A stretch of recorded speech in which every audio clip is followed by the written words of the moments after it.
think maybe the biggest concern people will have with separating, there's almost been like a line that's been drawn of having, you have your brewers and then you have your female brewers. And I think it's becoming less segregated in that way. But I think what it is most important about those events is having visibility. It's really important for women to be seeing other women in those roles, and I think that extends past just gender roles. It extends in inviting more people to the table and more people into the industry. A lot of minority groups, it's predominantly white and male in the brewing industry, and so we're hoping that by creating a safer space where women can be talking about their experiences in the industry and being badass at it. I've been at Hopworks for just over a year and a half, and more recently in the cellar manager role. I've had a couple of years at least of brewing experience and in the industry, but 1 year here at it traces back to college for me in San Luis Obispo, California. I was studying nutrition, and I had to take a number of food science classes that led me into, there's Firestone Walker down there, and I got to see a big system brewery for my very first time. And it was really fascinating to me. I had no idea what all the different moving parts were about. And I ended up, that was the inspiration for me to get at least started behind the bar, like working in a service setting in a craft brewery in California. And after a year there, I realized I wanted to do something a bit bigger and work more in production. So I moved up to Portland because I knew that there was beer here.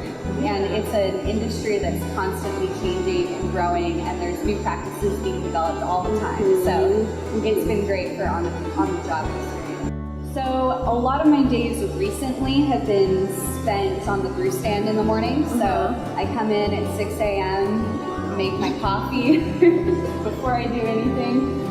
It involves, we usually have, the grain is already milled in, so I start mashing into our mash tun. So for those of you not familiar with the process of brewing, it's first step is getting the mash in, where you have all of the starches and converting into sugars. So I'll mash in. I'll usually start doing all the side work of weighing out hops, and I'm walking that beer through into completed wort until it's safely in a fermenter about 5 hours later. Wow. So we do 2 shifts here, where I'm the morning brewer, and then once our afternoon brewer comes in, that's when I get to step away and do my other cellar work. Manual labor, and then you get to sit down at the computer at the end of the day and drink a beer and feel real proud of yourself. The best way to keep doing that, in my mind, especially, there's a lot of responsibility on the businesses itself to be bringing other people in. Yes. So actually doing outreach and being very welcoming. Like, I'm so happy for the place that I work. I've been invited in, being able to work my way up the ladder and being really respected and heard. And also, we have 3 other women on the team back here. I'm sure you've seen some of them walk around today. It's amazing. It's really exciting to see, and I'm hoping we can keep bringing more in. Well, we're in the midst of abominable season right now, so abominable winter ale, that's all day, every day for us. But we've actually, the hazy IPA trend has really grown on me since working here. It's been a fun challenge of mine because I was not familiar with brewing. I was not familiar with the filtration processes involved with those beers, and I've been able to learn a lot, and it's grown my appreciation for all the hazy beers that we do. So we had some awesome ones that are just tropical and pineapple-y and orangey. I usually have a bunch of pens. I usually have like a gasket that I pulled off the tank and just put in my pocket mindlessly.